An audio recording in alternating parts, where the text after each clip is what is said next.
Good afternoon, everybody. Welcome. This is the Stubbs Alternate Market Release Preccelerator workshop. Today we are joined by a good friend of mine who is known as the Price Whisperer. Per is an accomplished CEO of a Tanga Corporation. He spends all his time on helping companies find the right price. And I'll give a little testimonial about, I guess it was 10 years ago, Per, you came to us and said, I'd like to help the Los Angeles Venture Association, which is an organization I was working with prior to coming to the Preccelerator. And Per did a pricing study for us and a branding study. And I think we sent 25,000 or so surveys to folks in the general community to talk about networking organizations and what people are willing to pay and pricing. And he really helped that organization drill down to get the right price to drive membership. And we went from about 150 members very quickly, doubling our membership and then tripling our membership. And I will attribute all of that to the suggestions that we took from Tanga and Per in making that happen for us. So with that testimonial, it's my pleasure to introduce you to Per Sjofors, who's going to be our workshop host for the next hour. Per, the floor is yours. Thank you very much, Len, and thank you very much for having me, and thank you very much for that great endorsement. Like you said, I'm Per Sjofors. And I've been doing pricing now for, I think, about 12 years or so. And I hope you're going to find this little workshop of interest. But let's get into it. Why is pricing so important? Well, it solves a lot of problems in a company. And just like in Lava's case, it's not only pricing that it solves sales volume, it solves profitability, and so forth. And what we're going to talk about in this presentation is a little bit of the background. We're going to talk about the importance of understanding the psychology of pricing and willingness to pay. And I'm going to end with practical tips, things that you can do in your company already today to increase sales at higher prices. And this will be basically run by a lot of case studies. There's not going to be a lot of theories here. So the idea is that it should be practical for you. Now, pricing is, of course, one of the 4 P's of marketing.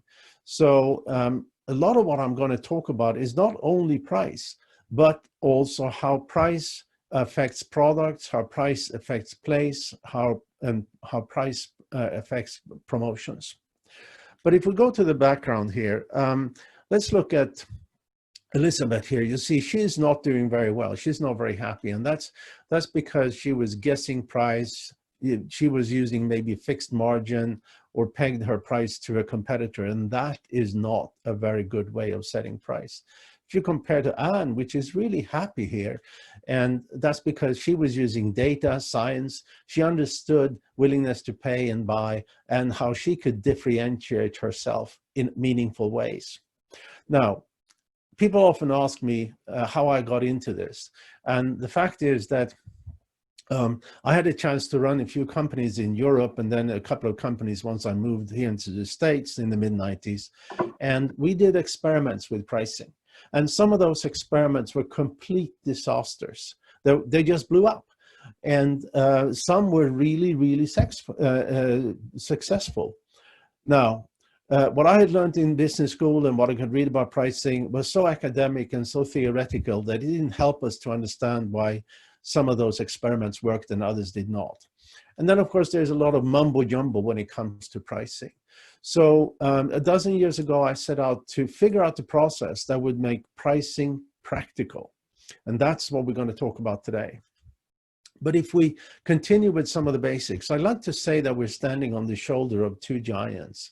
And the first of those is Peter Drucker. He's said to be the founder of modern management. And he said, customers rarely buy what companies think they're selling them. And with that he sort of summarized how incredibly difficult it is for any selling organization, including mine, to really understand why people buy, and even more importantly, actually, why they don't buy. And then we have Warren Buffett, who said the single most important criterion to evaluate the business is pricing power. What then is pricing power? Well, he defined that as well. It's the ability to raise prices and not lose sales volume. Now, there is actually some theories here that is worth understanding, and that is behavioral economics. Now, if you went to business school, which I'm sure many of you did, you would probably taught demand curves or elasticity of demand, looking something like this, a straight line or sometimes a little bent line. Those curves have nothing to do with reality. And it assumes that the buyers are 100% rational, like robots. But we are humans and we are not rational at all. And because of that, there is this academic field of behavioral economics that talks about how real people are making buying decisions. And these are the three guys who got Nobel Prizes for their work in behavioral economics. And Richard Thaler got it in 2017. And actually one of my guys here in Los Angeles is taught up by Richard Thaler. But why is price then so important? Well, price is important because it has the highest leverage on profits. Several years ago, McKinsey did a study of the S&P 500. And what they did was, if you really look at it in any company, profits only come from three variables. It comes from the total cost of the company, it comes from the sales volume or whatever the company sells, and the price of what they sell. And what they did, they said, what if we change one of these three variables, one little tiny percent? What will happen? And among these large companies, they found out that if you increase sales volume 1%, profitability on the average goes up 3.5%. If you manage to reduce cost 1%, the profitability goes up 5.5%. But if you can increase price or decrease discounting with 1%, your profitability for the average company goes up with 11.3%. Now, to illustrate this, I just went online. I picked a few public companies that I know nothing about more than their data is public. And here we can see what that little calculation would do for these four companies. Walker & Dunlop, they will increase 4.5% in profit. Olin Corporation will 1% pricing performance will increase profitability with just over 20%. Resolute Forest Products will go up about 16%, and Easy Corp another 20%. So that is the power of pricing. Now, profits, of course, are important because you reinvest those profits in your company, in more product development, in more marketing, in becoming more competitive and so forth. So I have this thing that I call the 1% challenge. And what I want to do, and if we can open it up or if somebody has questions, what I want you to do is to do this calculation for your company.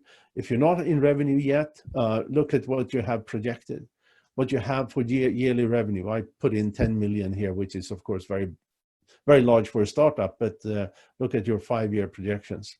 And 1% of that yearly revenue is 100,000, and most companies end up with a pre-tax revenue of about 10% of revenue, so $1 million in this case, and and then you add the two together, and you now have increased your profitability with 10%. So this is like an average company. Now the challenge here is, have you ever failed to change anything 1%? I mean, it's tiny. Of course you haven't. I mean, and once you start working with pricing, we talk about 5%, 10%, 50%. And pricing has the highest leverage. So remember that. But pricing doesn't live in a vacuum. And I'd like to use this jousting horse with a knight to illustrate that. Think of the horse as the product or services. It moves the company forward. Think of the knight as marketing, who steers the horse, encourages the horse. The lance is sales. It sort of reaches as far as it can into that customer community. And in the end of it, we have price as the tip of the lance. Now, this means that all of these needs to work in concert. So if the horse only have 3 legs, this is not going to be a very successful venture. If marketing steers the horse in a circle, it's not going to be successful. If sales, the lance, is only a foot long, it's not going to work. And if there's no tip, or if the tip is too blunt, the price is not going to work either. Another way of looking at the same thing is that pricing power you get by better understanding of the market. Look at this. To the left here, you have 2 companies. They have a commodity product and they're in the price war, and they have no customers. Whereas to the right, we have a company who understands the market, have all the customers, and because of that, command higher prices. Now, I do want to open this up a little bit to discussion. Can you do that, Len, or do you want me to continue? So I can, what I've asked is if people want to ask questions to write it in chat, and then I will ask the question. That way we don't have people trying to talk over one another. So if anybody does have a question, bring it up in chat, and as it comes up, Per, I will interrupt you at a natural point. Okay, so what I want to do is what I want you to do is to think about a few aspects of your product or your service that may affect willingness to pay. What is the value that you specifically drives to your customers, and how is that? How does that fit together with you know, the horse, if you like, with your marketing, with your sales, and the price, of course. So Per, the first question we have here is, what is the best way to test pricing? And I'm sure you'll get to that. I will get to that, and then, testing is a really bad idea. And then is it a good idea to segment and offer both premium and non-premium digital products? Will this be a branding problem? So those are the first questions. No, it's not a branding problem. It's something that you should absolutely do. Okay, so I'll let you go on. All right. There's psychology behind pricing. And the most important aspect of the psychology of pricing is something called expectation bias. And this is something that we all have. I have it, all of you have it, and most importantly, all your customers and potential customers have it too. And what that means that if we are presented with a price that we think is too low, and lower than we expected, that price itself sets an expectation of poor quality. And the lower that price becomes, the more people say the quality or the benefit of the product or service is not going to be any good. And let me illustrate that with a personal story. I was in Vegas. I needed a haircut, just like now, of course. This was pre-COVID-19. And I was passing this sign saying that a $9 haircut, you know. For me, that sets an expectation of poor quality, so I didn't stop. And I also didn't stop for a $12 haircut. And eventually I cut my hair where I paid $20, which is what I expect to pay. Now, I don't know whether that $9 haircut was any better or worse than the $20 haircut. In fact, it could have been the opposite, you know, but I didn't want to take the chance. And I think in the end, I did the right decision, since there are people out there fixing $9 haircuts. Now, so things can be, the price can be too low, but it can, of course, be too high. And I mean, with 2 high quality watches, the one to the left is less affordable to most people. Same with cars, just examples here. The one to the left is not so affordable. So the right price then becomes a balance between not too high and not too low. And this is important because you need to look at pricing as having the right price, not the low price. And in studies have shown that buyers buy, 81% of them buys the best value, not the lowest price. And the best value comes from all of you doing marketing and the product or service development and so forth. But the grounds for all pricing should be a measurement of willingness to pay. And when you measure willingness to pay and you create these demand curves that we're going to look at, everything changes. So as opposed to the straight line demand curves that we covered a few minutes ago, this is a real demand curve. Now, let me explain what this is, and it's important that you listen here, because we're going to see loads of those. We have a price that pivot point between too high and too low, where you have the maximum sales volume. And if you're considering lower prices, the lower the price, the more potential buyers will say the price itself sets an expectation of inferior quality. And of course, the price can also be too expensive. Nothing earth-shattering with that. The other thing you get from this is something we call the dangerous price wall. And this is psychological price points where small price changes makes for a very large change in sales volume. Just to illustrate that, about a year ago, I was with a vice president at HP, the computer maker. And he told me that they had taken that one model of computer and they slowly inched up the price $1 at a time while carefully monitoring the sales volume. And they could go up $17 with no change in sales volume. But if they went up $18, sales just fell through the floor. Now, that means two things. A, they had found a price wall by trial and error. And it also meant that they were leaving $17 on the table for every computer they sold. And that kind of starts to add up when you're selling 10,000 of that computer a day. But there's more here. Because we have price and because we have sales volume, we can generate revenue. Couple of things in this chart which is interesting. First off, the price that generates the highest revenue is never the same price that generates the highest sales volume. Actually, that's a slight exaggeration. I have seen it once that it happened. The other is that you have you have multiple peaks. This is also quite common. And in this case, you see the peak to the left also have a high sales volume relatively, whereas the peak to the right has a much lower sales volume. This means that the price to the left is, although the revenue is the same, is not as profitable.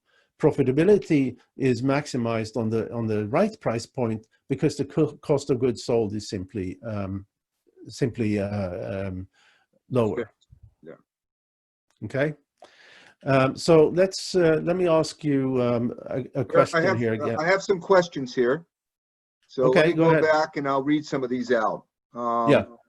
So is it a good idea to segment and offer both premium and non-premium digital products? I think I asked that. And will this be a branding problem? And I think your answer to that was no. No, there's no. You should do it. You should do it. Okay. Any elaboration on why, or will you get to that later? It will. We will talk about that later in the presentation. Okay. Fair enough. Here's another one. Under a subscription model, discounts in exchange for longer term, example, save a percentage for an annual versus monthly subscription. Yes, you should do that. Okay. Yes, you will get your slides. We're recording this, so you will get the ability to review this later. Another question. Do you have any advice on managing price relative to existing reimbursement codes? We are looking at a rapidly regulatory approval, possibly based on predicates, but want premium for the innovation we bring. I don't understand what reimbursement code means in Well, this context. I think this would be in the healthcare system, Per, where the price is, the reimbursement from the government agency or whoever is reimbursing is fixed. The insurance company fixes that. So they're looking at trying to get a premium based on innovation. Mm-hmm. But you should always get a premium when you innovate, always. Okay. And then the last question here so far is, can you talk more about the outlier instance you just mentioned when the company product succeeded when going against the norm? So I think that refers back to your comment. You saw one company defy the rules.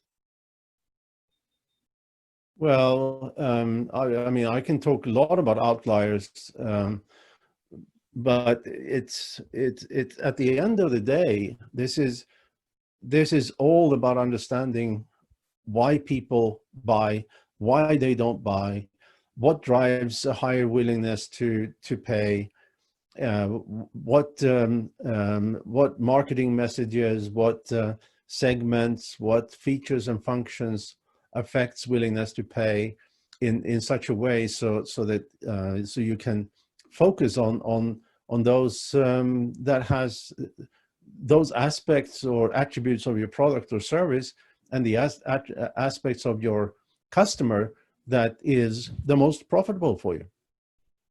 So it looks like you're asking for the group here to give an example of when you did not buy something because it was too cheap. Does anybody have an example of that they'd like to share?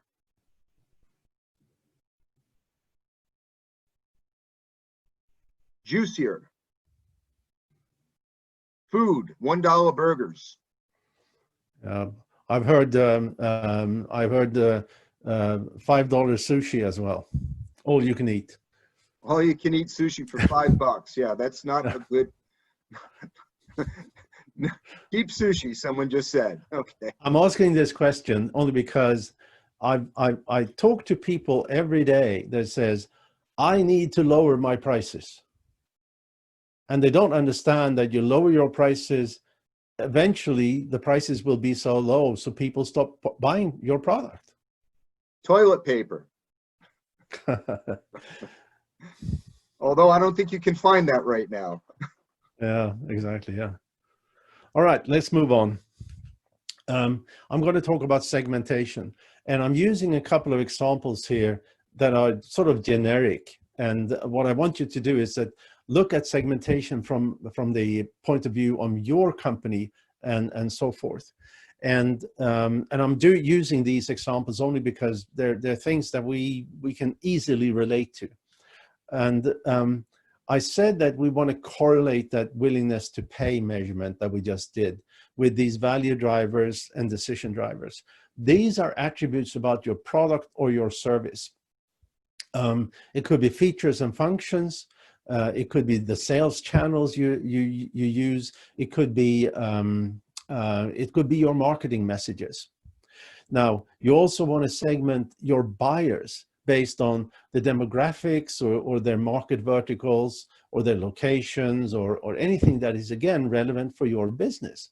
And when you have all that information, then you can get to the right price. And that goes into that question of, should we have a lower feature product and a higher feature product at different prices? And yes, you should. So we're going to start by looking at these value drivers and decision drivers. And this is marketing messages for takeaway coffee. And what we could see here, this is the demand curve for this particular product. What we can see here is that demand or sales volume among those who prefer a marketing message related to organic coffee is very low. Whereas those who prefer a marketing message regarding quality is much higher. But the highest demand, the highest sales level you will get if you're this coffee vendor, if you're selling coffee with a marketing message that the coffee tastes better than making it myself. And you can expect to get an almost 3 times higher sales volume. There is, of course, this story that I'm sure you all know, that people saying, I know that half my marketing is wasted, I just don't know which half. Well, here we tell you what you know, which marketing is market message is most effective. So Per, continue. just taking Yep. that example, Yep. how do you determine though between those three benchmarks, whether it's organic or it's going to taste better? How do you determine that marketing message and where you're going to get the best price? Well, so these charts here are created in online price-specific market research, which is what my company does. And it is to segment that willingness to pay measure among those who prefer one marketing message versus another marketing message. So we group out the people who prefer an organic marketing message. We group up the people who prefer a quality marketing message, and we group out the people who prefer a taste better than making it myself measure. And then we combine those three groups onto one chart. Thank you. Does that answer your question? It did. Good. So I'm going to talk a little bit about the importance of a value proposition. And imagine you go to this restaurant, what you really want is a steak, but you also really think that you can only afford a hamburger. And that is because this is a steak, and a hamburger. Neither has a value proposition. But if you suddenly have a value proposition attached to that steak, now suddenly you can afford it. And let's look at how this looks on the demand curves. You see that the current price for this steak, $24, is sort of way down from the peak of the demand curve, but that's because selling a steak in the restaurant for $7 is not profitable. So let's keep it with that price. And then we add the demand for those who when we have the unique value proposition, and we can see that suddenly that you at $24 you will have double sales volume. Now you may say this, but it's common sense to have a value proposition, but common sense is not so common. So I went online and I picked up a few menus. I mean, this menu to the right, it's half a cow, 16 ounce for $44, and there's no value proposition. They have value proposition to the Caesar salad, but not to the steaks.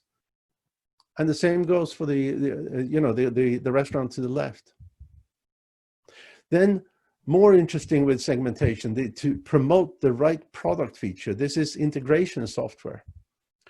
You need to understand, you see the difference in those who prefer one feature versus another feature.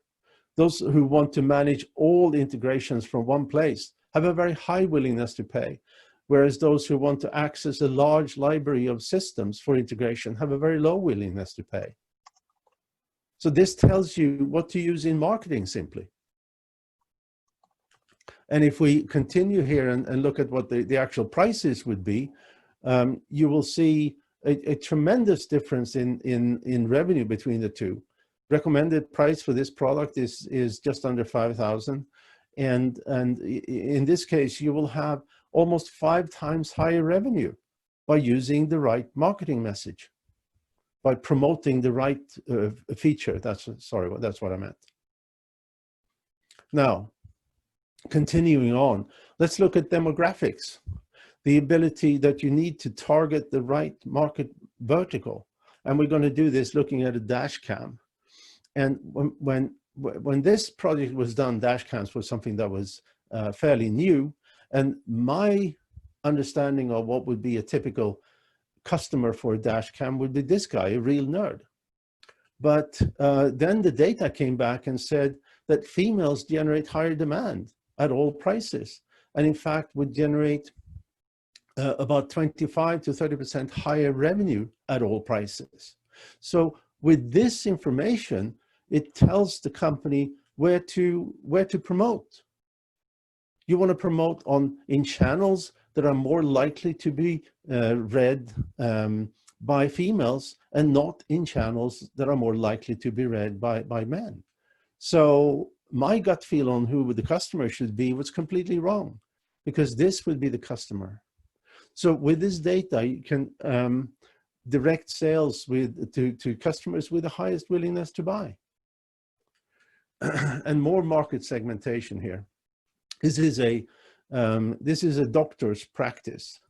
And here we can see that those who always want to see the same doctor has the highest willingness to pay at low prices, whereas those who wants to see a doctor the same day have a much higher willingness to pay. And this goes really to that question we discussed. And what this means specifically is that there should be 2 service bundles. One at $150 for those who prefer to see the same doctor always, and $290 for those who prefer to see a doctor always the same day. And there's more here. You can see how income changes willingness to pay. You can see that those with the highest income has the highest willingness to pay. Those with middle income has lower willingness to pay, and those with the lowest income has a very low willingness to pay. So don't try to reach these people. Another example is a bike accessory.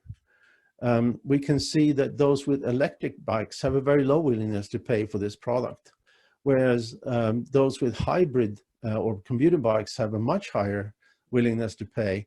And we can also see that those with comfort bikes have a high willingness to pay at very low prices. So this again means don't try to sell this to people with electric bikes. Focus sales with those on commuter bikes, and somewhere in the future there may be an opportunity for a low-cost product here for those with comfort bikes. I'm going to continue with this because this is so central. Medical device. You can see that at this price, 18,000, we recommended to drop the price to just under 15, but we can see that those in rural areas are have a much higher willingness to pay than those in cities. And likewise, this was B2B, so the size of the customer matters. And we can see very large companies have a very low willingness to pay for this product, whereas small to mid-sized companies have a much higher willingness to pay. So with this information, it becomes a plan for success. You know what features you should push. You know what marketing message you should push. You know what customer segments you should push. So it becomes really a plan for success. It becomes a data-driven go-to-market plan. So Per, that's a great point to ask this question. How much study do you undertake in the data gathering stage? Is it quantitative research or qualitative or a combination? It's quantitative. It's short online surveys. So it's quantitative, not qualitative. No, not at all. It's qualitative, not quantitative. No. I always have a problem with this. Sorry about that. It's quantitative. Okay. You know, it's not qualitative. And how long? So it says how much study do you undertake in the data gathering stage? And I would say that probably depends by the company. Yeah, it depends. When you do this, you want between 400 and 500 qualified respondents. And if this is a consumer goods of any sort, that typically takes a day to do. If it's a B2B, it can go up. It could take a couple of weeks. Okay. So it looks like you have a couple of questions now for the crowd. What variables would you use to segment your product, service, and your customers? And do you want them to answer that or just think about it? Well, I really want you to think about it. Okay.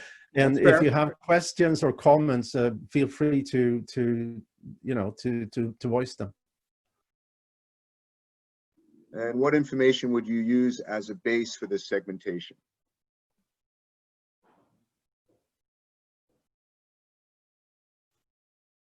Another question came up. How do you go about picking which marketing message to start testing willingness to pay with? What are the best practices?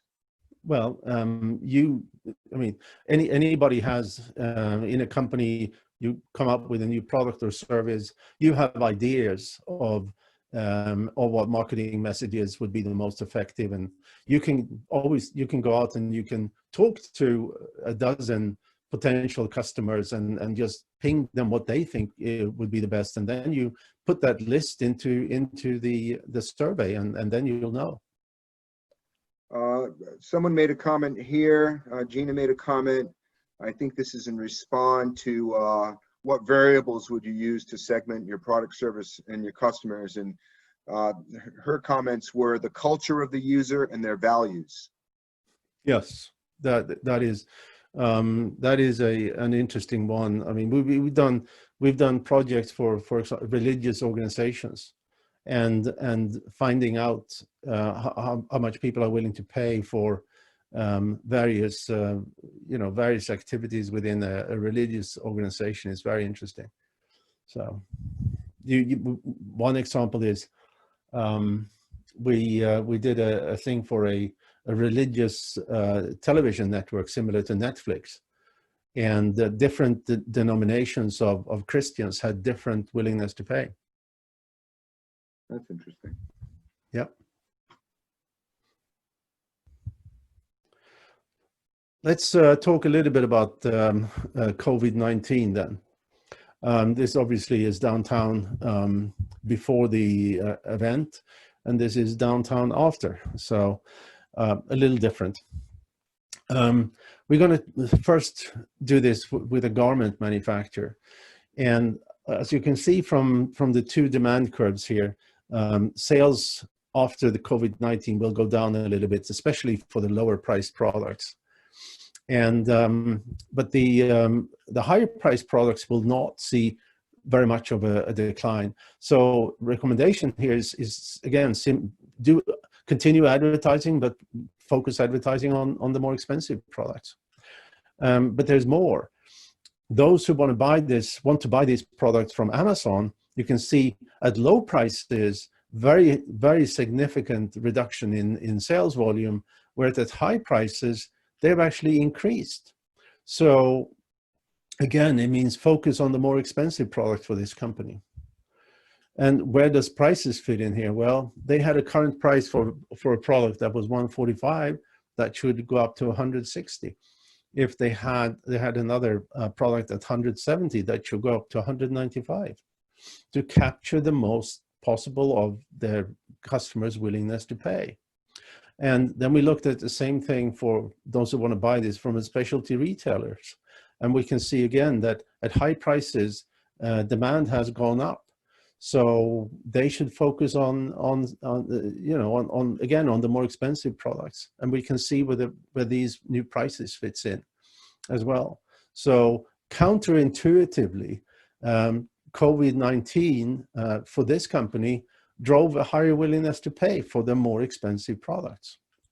Another example is a kitchen appliance manufacturer. Here we can see these are just cooktops. The shaded area is their current prices of that particular product. And we can see that demand is substantially lower.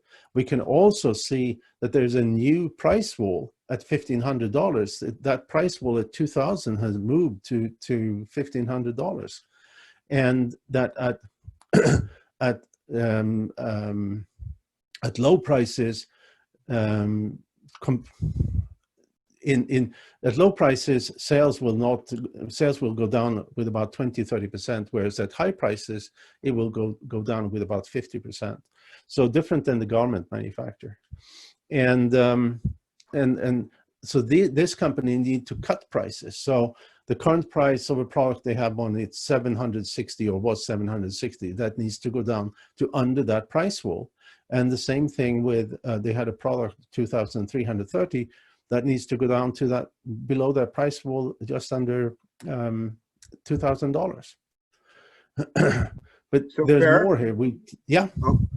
another question. I'll let you finish with this example and I'll come back to the question. Okay.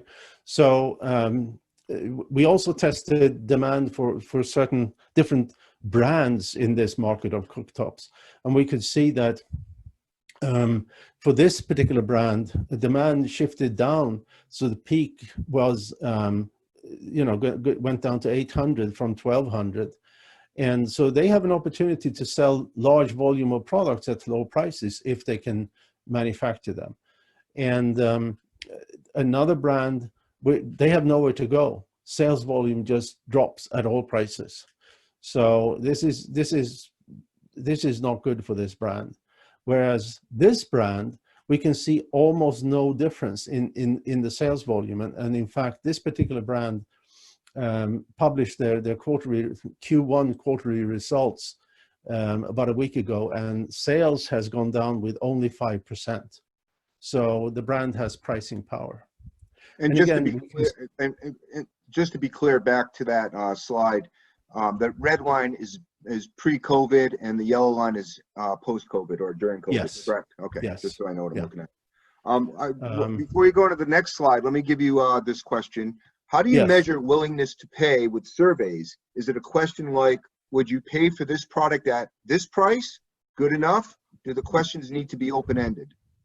There's a whole series of open-ended questions. And with these open-ended questions, you're asking people to correlate their perception of value with price. But they fill in the price themselves. Okay. And then there is we have our own software that creates these curves, and it's a dynamic rules engine, if you like. So the data itself affects how the rules work and so forth. So All right. the software that we develop ourselves, by the way. Any more questions? Nope, that's it for now. Okay. So finally here on the kitchen appliance, we can see that those who want gas before and after, their willingness to pay has gone down a lot. But those who prefer induction, their willingness to pay has gone down not at all as much. So the company should focus promotions on inductions. And then I have a little thing here. I don't know if anything has changed in your market, pre or post COVID-19. So that's a thought question for everybody to think about. Yeah. So I think we're running a little late here. So No, I'm you're going to good. talk about. You're running. You have plenty of time. Don't rush. Okay. Talk about tactical pricing actions. These are things that you need to think about because you can go home and apply these today. First of all, we all know the 99 cents. Now, why is so many products priced on the 99 or 98 or 97 or 95? Well, for the simple reason that it works. Okay. And the reason it works is that when we look at different prices like this, the very first digit becomes the reference. So we're not seeing 29.99. We are seeing 20 something, which is a lot cheaper than 30 something. And that's why it's worked. Very simple. And if you, they've done studies that pricing on the 9 can increase customer spend with about 20%, which is quite amazing. Now, it doesn't mean that you sell 20% more of the product. It may be that you sell 20% more in total. So the same of one product, but they buy additional things. So they buy more stuff from you. But there are exceptions here. Luxury items are not, should not be priced on the 9. That degrades their value. And likewise, goods or services that are unique and the price itself is used to increase perception of value. And Once, if you sell something where you negotiate, you should not use round numbers. So somebody want to buy this SaaS software for, say, B2B SaaS software.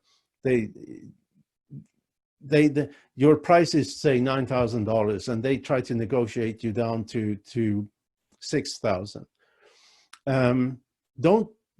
Don't say 6,000. Say, I can do 6,348 and 19, because then the buyer believes there's some rationale for your decision. So don't use round numbers. The most effective, though, of all these price actions is anchoring, price anchoring or price imaging.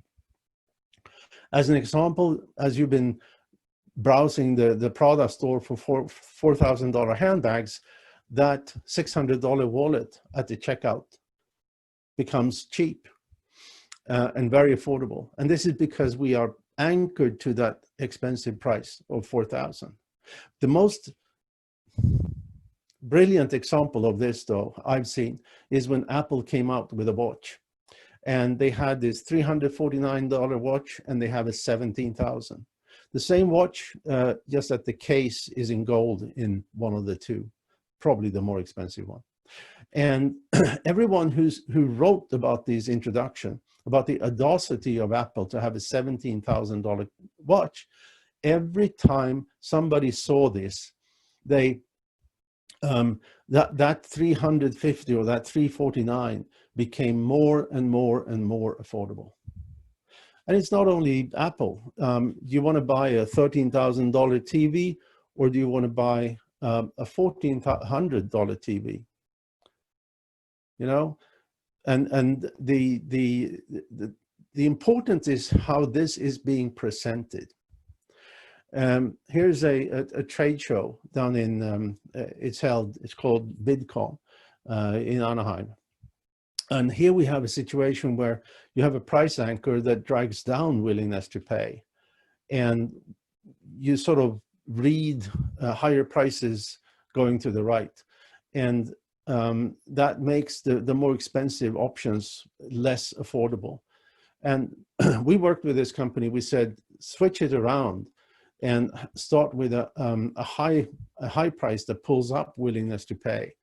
And then the cheaper options becomes more affordable. This generated about $100,000 for the company in only a couple of weeks extra. So SurveyMonkey, I think it is, they do the same thing. They start with $299, but what they really want to sell is something for $15. Very effective way of driving higher sales. I'm going to talk, this is pedestrian things like drills, power drills. This company had 3 drills priced at 90, 95 and 120. And as you can see from the chart to the right, the cheapest drill was also the best seller.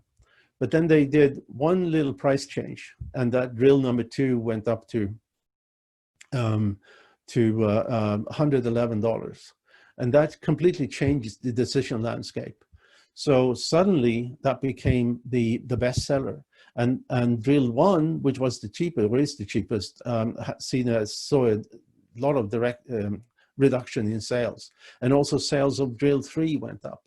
And the reason here is that before the change, the decision landscape was so that drill 1 and 2 were so close, so there cannot be any difference in quality or features. So it's good for somebody to just buy the cheapest one.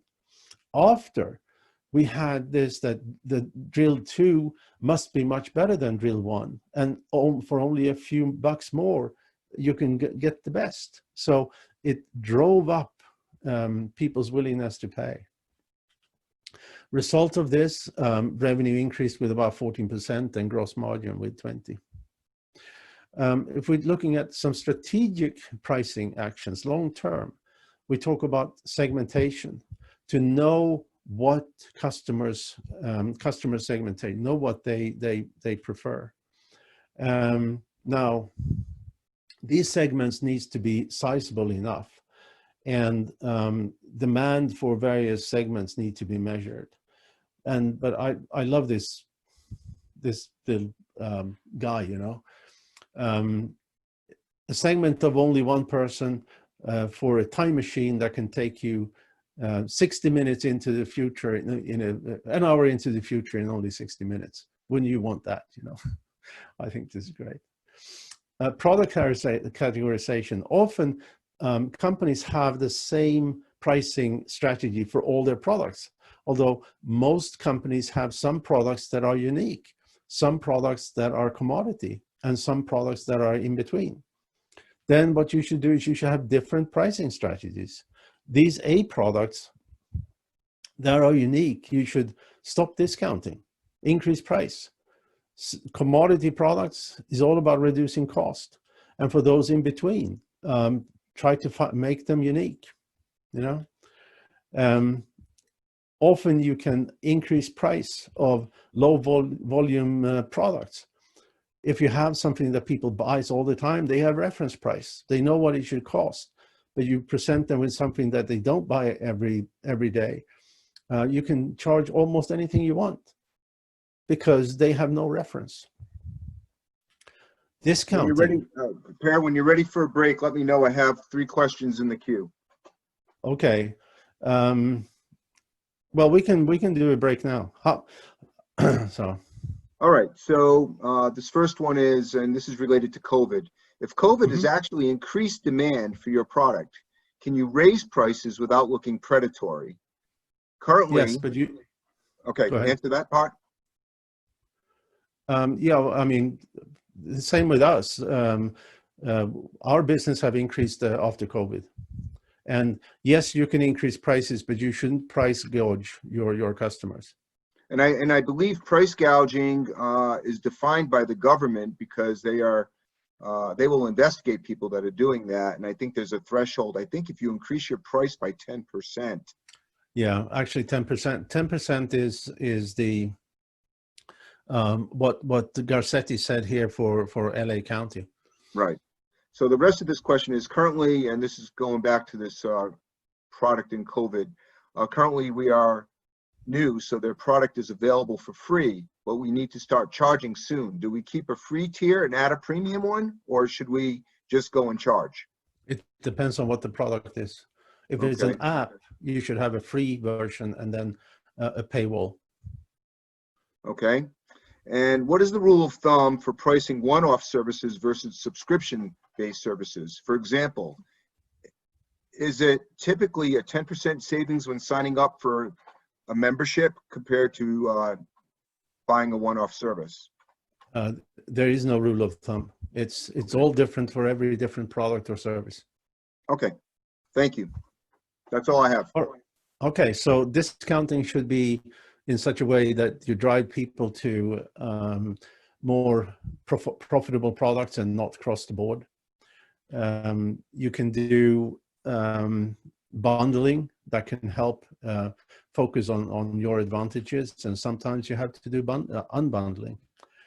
And what you shouldn't do is, I mean, there's a new product launch and they start with 50% discount. What kind of value message does that give? It's certainly not something that that to me means quality. Okay, and sometimes you can add services, and I want to give you an example of this. There's this this company called Hilti. They do power tools for contractors, and they're old company, conservative, and actually based in Liechtenstein of all places. And I was so impressed when I saw this website, because here suddenly you have, you know, they have calibration services, they have fleet management, they have certification training, repairs, they have all these services that adds value to a commodity product. I think that's brilliant. So if you're selling products, think about how you can add services to it. So just a few more questions here. Let's, yeah. So what I really want to do is to have you think about this and and let's go through the very last portion here of my presentation. Very good. Internet pricing. This is how people see it, you know. It's a race to the bottom. But what you need to do if you sell something online, which I'm sure you do, you have to deceive those web scrapers. And what that means is that you have to be differentiated in meaningful ways. And that differentiation compared to maybe people selling the same product is you don't have to use the manufacturer's SKU numbers. You don't have to use the manufacturer's description. You don't have to use, you can have different pictures. You can add services. You can have different loyalty programs and so forth, better customer knowledge. So there's a lot of ways that you can differentiate yourself in a meaningful way, even when you sell a commodity product over the web. And when it comes to app prices, we have these very strong anchor points. We know what an app should cost. And because of that, it's not about what the cost should be of the app, but it is all about what features and functions are in front of the paywall, the features and functions that people have the lowest willingness to pay for, and behind the paywall, you have the features and functions that people are willing to pay more for to drive them to cross that paywall. So just summarizing here, you need to find ways to gain pricing power. And you do this by better understanding the decision landscape, better understand the decision and value drivers, and use that for meaningful differentiation and target the right customer. And understand how the customer make their choices, how their perceptions are, what they're satisfied and dissatisfied with. And of course, you need to know their willingness to buy. And that should be not only customers, but also, of course, non-customers. And that, my friends, is a wrap. Very good. Thank you, Per. Love your visuals, by the way. A couple more questions came in. So yeah, one. I mean, I have time. I'm just wondering if we set this up for an hour, so. No, we're good. We're good because we started a little late. So if you have a premium product competing against a commodity product, how do you know how much more than the commodity product to price? They're producing, for example, this company's producing premium antiviral masks. So they're using expensive, high quality antiviral silver coated fabric, tested and with quality, good looking designs in the front of the mask. So how do they price that compared to just your basic black commodity mask? You have to measure it. Okay. If you don't measure it, you're back to guesswork. And even if you do guessing and then do testing, there's nothing saying that that you're even going to be close to the right price. So when you say measure, then you're talking about doing a series of surveys or a survey to do that measurement? Creating those demand curves that is the center point of this presentation. Sure. But you get to those demand curves by doing surveys and understanding your customer, correct? Yes. So if we are a smaller company doing pricing surveys, where would a small company start on this? Well, I mean, in my company, we have a startup package is $2,500. It takes a week, and you get these curves. Okay, so there's a starting point. Yeah. Any golden rules for challenger brands for pricing relative to the market leader?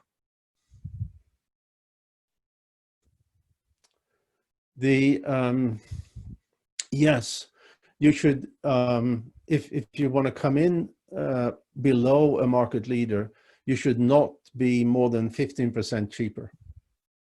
Okay. If you're more than 15% cheaper, that sends a message to the buyer of sets an expectation of inferior quality or inferior benefit. All right. Well, that kind of wraps up all the questions. I merged a couple of these questions together. Per, you did a great job. Thank you. I love your presentation. So we recorded this. We're recording this right now. Do you want to share your slides also?